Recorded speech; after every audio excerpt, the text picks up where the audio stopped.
Hello વિદ્યાર્થી મિત્રો, સ્વાગત છે તમારું આપણી યુટ્યુબ ચેનલ પર. અને આજે આપણે જોવાના છીએ ધોરણ 10 સામાજિક વિજ્ઞાન વિભાગ બી ના ચેપ્ટર નંબર 1 અને 2 નું સોલ્યુશન, જે ગાલા એસાઇનમેન્ટ સોલ્યુશન છે એ આજે આપણે જોવાના છે. મિત્રો જોડાયેલા રહેજો, પૂરા રહેશે તો વિડીયો ગમે તો લાઈક કરજો, ચેનલ મિત્રો સબસ્ક્રાઇબ કરવાનું ભૂલતા નહીં. અને આખા ગાલા એસાઇનમેન્ટ સોલ્યુશનની જો તમે પીડીએફ મેળવવા માંગતા હોય તો નીચે જે ડિસ્ક્રિપ્શનમાં જે મોબાઈલ નંબર આપ્યો છે મિત્રો, એના પર મિત્રો કોલ કરો. આખા ગાલા એસાઇનમેન્ટ સોલ્યુશનની પીડીએફ ની કિંમત મિત્રો માત્ર ને માત્ર 50 રૂપિયા છે. તમે કોલ કરીને મેળવી શકો છો, જરૂરથી કોલ કરીને મેળવો. બધા વિદ્યાર્થીઓ મેળવી લીધી છે. તમે બાકી ના રહી જાઓ ટોપર બનવા માટે અને તૈયારી કરવા માટે, તો જરૂરથી કોલ કરીને મેળવો. આખા 50 રૂપિયાનું સોલ્યુશન આખા યુટ્યુબ ચેનલમાં કોઈ નથી આપ્યું, જે આપણે પ્રોવાઈડ કરીએ છીએ.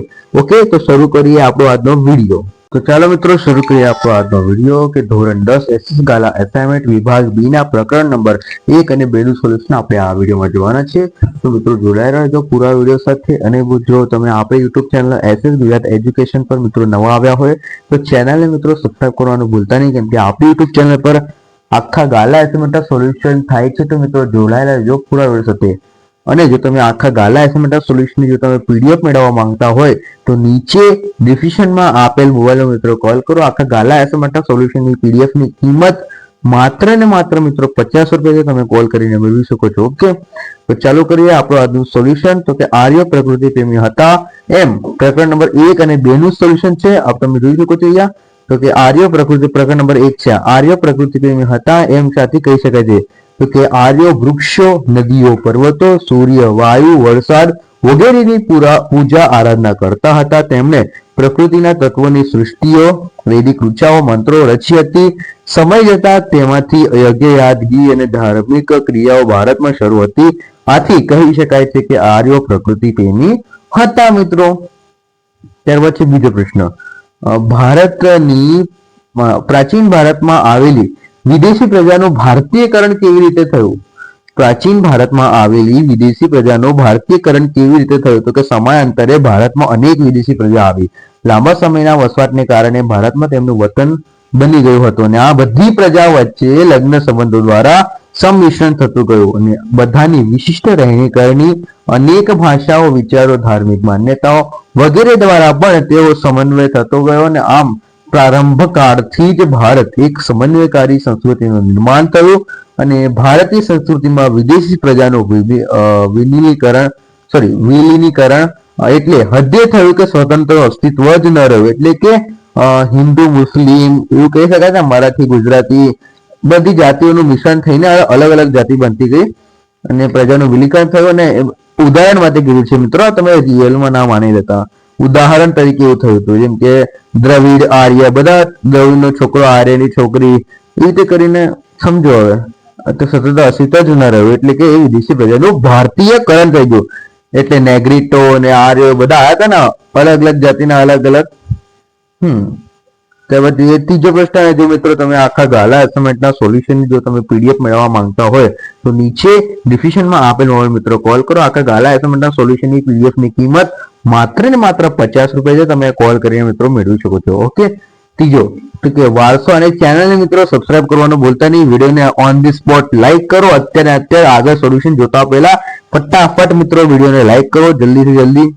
ઓકે, વારસો એટલે કે શું?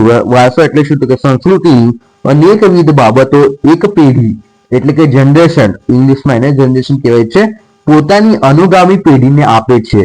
વારસો એટલે એની આપણે સમજ મેળવીએ છીએ. તો કે વારસો એટલે સંસ્કૃતિની એકવિધ બાબતો એક પેઢી પોતાની અનુગામી પેઢીને આપે છે. એ પેઢી પોતે શીખેલ કે મેળવેલ બાબત તેમાં ઉમેરીને વળી તે એ પેઢી પોતાની અનુગામી પેઢીને બધું શીખવે છે. એટલે કે દાદા પોતાના છોકરાને શીખવે છે ને એ છોકરા એમના છોકરાને એટલે કે દાદાના પોતાઓને શીખવે છે. તો આ રીતે આને અનુગામી પેઢી કહેવાય છે. જે આવનારી પેઢી છે એમને આ પેઢીને બધું શીખવે છે ને એ આપે છે. ને આમ પેઢી દર પેઢી જે કઈ આપણે મળે છે તેને વારસો કહેવામાં આવે છે. મિત્રો વિડીયો ફટાફટ લાઈક કરો. મિત્રો તમારા માટે આટલું સોલ્યુશન કરીએ મિત્રો, લાઈક તો બને છે. આપણા સાંસ્કૃતિક વારસામાં કઈ કઈ બાબતનો સમાવેશ થાય? તો કે મંદિર, શિલાલેખો, સ્તૂપો, વિહારો. આ તો આપણે યાદ રાખો તો સિમ્પલ, ફટાફટ બોલવાને. મંદિર, શિલાલેખો, સ્તૂપો, વિહારો, ચેત્સીઓ, મકબરા, મસ્જિદો, કિલ્લાઓ, ગુંબજો, રાજમહેલ, દરવાજા, ઇમારત, ઉત્ખનન કરેલા સ્થળો. પછી ઐતિહાસિક સ્થળો તેમજ આપણા સંસ્કૃતિ સમગ્ર ઐતિહાસિક સ્થળો વગેરે સમાવેશ સાંસ્કૃતિક વારસામાં થાય છે. ફરીથી સાંભળજો. મંદિરો, શિલાલેખો, સ્તૂપો, વિહારો, ચેત્સો, મકબરા, મસ્જિદો, કિલ્લાઓ, ગુંબજો, રાજમહેલો, દરવાજા, ઇમારતો, ઉત્ખનન કરેલા સ્થળો, હવે સ્ટોપ થઈ જાઓ.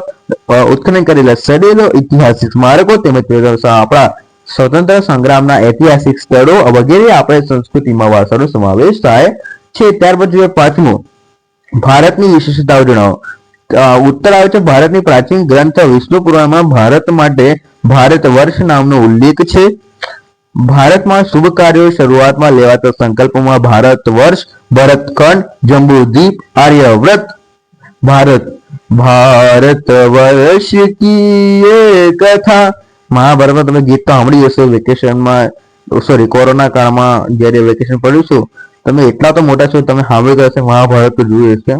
તો એમાં હતું ને મહાભારતમાં ભારત વર્ષ કી એ કથા, એ રીતે ગીત હતું. હા, ભારત વર્ષ, ભરતખંડ, જંબુદ્વીપ અને આર્યવ્રત, આ મસ્ત મસ્ત નામ હતા. એ રીતે કઈ સાંભળીએ તો મજા આવી જાય મહાભારતમાં. ઓકે, વગેરે શબ્દનો ઉપયોગ થાય છે. ભારતમાં ઉત્તરે હિમાલય અને પૂર્વ, પશ્ચિમ તથા દક્ષિણ દિશામાં સમુદ્ર જેવી કુદરતી સીમાઓ ધરાવે છે. વિશ્વમાં ભારત વિસ્તારની દ્રષ્ટિએ સાતમો અને વસ્તીની દ્રષ્ટિએ મિત્રો બીજું સ્થાન ધરાવે છે. વિસ્તારની દ્રષ્ટિએ મિત્રો જે તમારી ચોપડીમાં આપેલું છે એ જ લખવાનું છે. રિયલમાં કઈ અલગ જ છે. રિયલમાં જે વિસ્તારની દ્રષ્ટિએ સાતમો અને વસ્તીની દ્રષ્ટિએ મિત્રો બીજું નથી. વસ્તીની દ્રષ્ટિએ પહેલો ક્રમાંક આખા વિશ્વમાં ભારતનો છે મિત્રો. 147 કરોડથી વધારે વસ્તી થઈ ગઈ છે આપણા ભારતની. ઓકે, તમે ગૂગલ પર જઈને લાઈવ શું કહેવાય વસ્તી ગણતરીની ઇંગ્લિશમાં શું કહેવાય વસ્તીને, આઈ ડોન્ટ નો, મને દૂર ચેક કરવું પડશે. તમે વસ્તી લખશો ને લાઈવ વસ્તી તો પણ આવી જશે. Okay, population. ઓકે, પોપ્યુલેશન, એને પોપ્યુલેશન કહેવાય. હમણાં યાદ આવ્યું.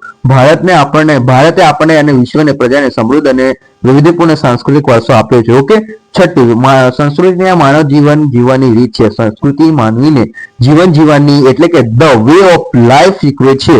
તેમ શાથી કહી શકાય છે? તો કે વ્યક્તિના આહાર, પોશાક, રહેઠાણ, કૌટુંબિક જીવન અને તેની અભિવ્યક્તિના રીતો, મનોરંજક મેળવવાની રીતો, બોલવા ચાલવાની ઢબ, અર્થોપોજનની રીતો સંસ્કૃતિ નક્કી કરે છે. અને તેમ કહી શકાય છે કે સંસ્કૃતિ માનવની જીવન જીવવાની રીત છે, ધ વે ઓફ લાઈફ શીખવે છે. ત્યારબાદ પહેલો, લોથલના કારીગરો ધાતુમાંથી શું શું બનાવતા હોવાનું જણાય છે? Most time to question. તો કે લોથલના કારીગરો તાંબા અને કાંસાના દાંતરડા, સારડી, વણાકવાળી, કરવત, આરો, સોયો જેવા ઓજારો બનાવતા હોવાનું જણાવ્યું છે. અને આ ઉપરાંત તેઓ ધાતુમાંથી વાસણો, મૂર્તિઓ અને પાત્રો બનાવતા. તેઓ યુદ્ધ માટે અસ્ત્રો શસ્ત્રો અને પણ બનાવતા હતા. ઓકે, ત્યારબાદ બીજું, સંગીત રત્નાકરનો પરિચય આપો. સંગીત રત્નાકર પ્રાચીન ભારતનો સંગીત ગ્રંથ છે. સંગીત શાસ્ત્રના તજજ્ઞ પંડિત સારંગદેવે તેની રચના કરી હતી મિત્રો. તેઓ દેવગીરીમાં દોલાબાદ, એટલે દેવગીરી ત્યાં અત્યારે દોલાબાદમાં રહ્યા હોવાથી ઉત્તર ભારત અને દક્ષિણ ભારત સંગીત પરિચિત હતા. એ સંગીતથી પરિચિત હતા. એ જે હતા ને કોણ? તો કે પંડિત સારંગદેવ. પંડિત સારંગદેવ. અને પછી આ એકનું નામ છે, બીજા બેનું નામ તમારે કમેન્ટમાં જણાવવું છે મિત્રો. ફટાફટ કમેન્ટ કરો. અને કોઈ ડાઉટ હોય તો પણ તમે કમેન્ટ કરી શકો છો. પંડિત વિષ્ણુ નારાયણ ભટ્ટ ભારતખંડ સંગીત રત્નાકરનો સૌથી વધારે પ્રમાણભૂત ગ્રંથ ધરાવે છે. અને સંગીતના અંગો સંપૂર્ણપણે સમજવા માટે તે સંગીત રત્નાકર ગ્રંથ અજોડ ગણાય છે મિત્રો. ત્યારબાદ આપણે ત્રીજો પ્રશ્ન જોતા પહેલા મિત્રો, જો તમે આપણી યુટ્યુબ ચેનલ પર નવા આવ્યો તો ચેનલને મિત્રો સબસ્ક્રાઇબ કરવાનું ભૂલતા નહીં, વિડીયોને મિત્રો લાઈક કરવાનું ભૂલતા નહીં. અને આખા ગાલા એસાઇનમેન્ટના સોલ્યુશનની પીડીએફ જો તમે મેળવવા માંગતા હોય તો નીચે ડિસ્ક્રિપ્શનમાં આપેલ નંબર મિત્રો કોલ કરો. આખા ગાલા એસાઇનમેન્ટના સોલ્યુશનની પીડીએફની કિંમત માત્ર ને માત્ર મિત્રો 50 રૂપિયા છે. તમે કોલ કરીને મેળવી શકો છો. ઓકે, કથક કરી નૃત્ય વિશે સમજ આપો. પૌરાણિક મહાકાવ્યો, મહાભારતના પ્રસંગો અને સાંસ્કૃતિક મલયાલમ મિશ્રિત નાટકો સમય જતા કથકલી કહેવાય. પૌરાણિક મહાકાવ્યો, મહાભારતના પ્રસંગો અને સંસ્કૃત મલયાલમ મિશ્રિત નાટકો સમય જતા કથકલી કહેવાય. આ નૃત્ય શૈલીમાં પાત્રો સુંદર ઘેરદાર કપડા. આને યાદ રાખો તો તમારા માટે એક મસ્ત ગીત છે. આ નૃત્ય શૈલીમાં પાત્રો સુંદર ઘેરદાર કપડા પહેરીને મુગટમાં. આ ગીતનું નામ તમારે કમેન્ટમાં જણાવવાનું છે. ઓકે, સુંદર ઘેરદાર કપડા પહેરીને કમેન્ટ કરો મિત્રો ફટાફટ. થોડુંક મજાક મસ્તી ચાલે વિડીયોમાં. પહેરે છે અને મોટા કલાત્મક મુહૂર્ત ધારણ કરે છે. તેઓ પાત્રો ઓળખવા માટે તેમના ચહેરા પર વિશિષ્ટ ચિત્રામણ એટલે કે મુખાકૃતિ સમજવું જોઈએ. તેમાં ચિત્રડા જેવું મોઢું હોય ને એ લોકોનું, તો એની વાત છે મિત્રો આમાં. કથકલી નૃત્યમાં પાત્રો તેલના એક જ દીવાના તેજથી પ્રકાશિત થતા રંગમંચ પર પડદાની પાછળ આવીને પોતાનો સંગીતનો પરિચય એટલે કે એક બાજુ દીવો ચાલે છે ભાઈ એના પર પડદો લગાવ્યો છે અને પડદાની પાછળ આવીને જે એમની છાપ પડે છે એનાથી મિત્રો એ કરતા હતા, શું કે નાટક કહેતા હતા. એ પછી તેઓ ચહેરાના હાવભાવ અને હસ્તમુદ્રા એટલે કે હા તમે આમ ઓમ કરો તો કેવી રીતે એને હસ્તમુદ્રા કહેવાય મિત્રો. ઓમ કરો તો પહેલી આંગળીને જે અંગૂઠો જે જોઈન કરો છો એને મિત્રો શું કહેવાય હસ્તમુદ્રા કહેવામાં આવે છે. ત્રણેય લોકના પાત્રોને સજીવ કરે છે. ઓકે, ભારતમાં અને વિશ્વમાં કથકલી નૃત્યનો વ્યાપક પ્રચાર કરવામાં કેરળના કવિશ્રી વલ્લભ થોડ સ્થાપિત કલા મંડળી કથકલી કલા મંડપ કૃષ્ણ પ્રસાદ શિવરામન વગેરેનો મિત્રો ફાળો છે. આ 3-4 જણા નામ યાદ તમારે રાખવાના રહેશે. પછી ભારતની મુખ્ય હસ્તકલા કારીગરોના નામ. ઓકે, કારીગરીના નામ. કારીગરોના નથી કીધું, આમ તો કારીગરો તો કેટલા અબજો છે.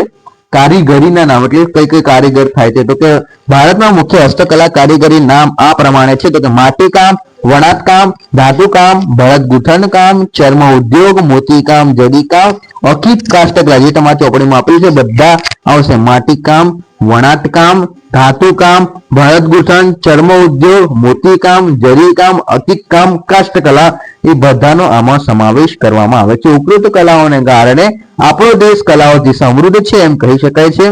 બેવડ ઇક્ત એટલે શું આવું પૂછ્યું છે કે બેવડ ઇક્ત એટલે બંને બાજુ ઇક્ત અને વણાટ પહેરેલા રંગાયેલા રેસામાંથી બનાવેલું કાપડ. આમ બેવડ ઇક્ત એટલે તો તાણા અને વાણાથી ગોઠાયેલો સાડી કે જેમાં સાડી બંને બાજુથી એક જ ભાગ દેખાય છે, તેથી પટોળું બંને બાજુ પહેરી શકાય છે. પાટણમાં બનતા પટોળામાં બેવડું ઇક્ત હોય છે અને તેથી તે બેવડ ઇક્ત કહે છે. પાટણમાં બનતા તેમાં આ પ્રશ્ન મિત્રો મારો ફેવરિટ પ્રશ્ન છે. ઓકે, પાટણનો પટોળો આઈ થિંક સોની લીપ જો તમે સિરિયલ જોતા હોય તો ત્યાં એક સિરિયલ આવે છે મિત્રો પુષ્પા ઇમ્પોસિબલ. તો એમાં એ લેડીઝ છે પાટણથી તેને મેં મસ્ત ગીત વાગે છે. એકચ્યુઅલી હું અમદાવાદથી છું તો પણ પાટણનું એક મસ્ત ગીત વાગે છે તો કે પાટણથી પટોળો મોંઘલાવજો. એકદમ સુંદર ગીત સાંભળવા માટે પાટણથી પટોળા તેમાં પાકા રંગો ટકાઉ વણાટ માટે વિશ્વભરમાં પ્રખ્યાત છે મિત્રો. તો કે છઠ્ઠું છે ગુજરાતમાં સોલંકી યુગના સમયગાળા દરમિયાન પાટણના પટોળા જગતભરમાં વિખ્યાત બન્યા. શા માટે તો કે પટોળા હાથ વણાટની કળા આશરે 850 વર્ષ મિત્રો જૂની છે. કેટલી તો કે 850 વર્ષ મિત્રો જૂની છે ને પાટણમાં બનતા રેશમી વસ્ત્ર બેવડ એટલે બેવડ વણાટ એટલે કે બંને બાજુ સરખી ભાત હોય મિત્રો. પાટણના પટોળા કહેવામાં આવે છે ને આ પટોળામાં બેવડું વણાટ હોય છે તેની બંને બાજુ એક સરખી ભાત એટલે કે જે ડિઝાઇન આ સાઈડે દેખાય છે બીજી સાઈડે એ ડિઝાઇન સેમ ટુ સેમ દેખાશે હોવાથી તે બંને બાજુએ મિત્રો પહેરી શકાય છે અને આથી પાટણમાં બનતા પટોળા અત્યંત કિંમતી પણ હોય છે.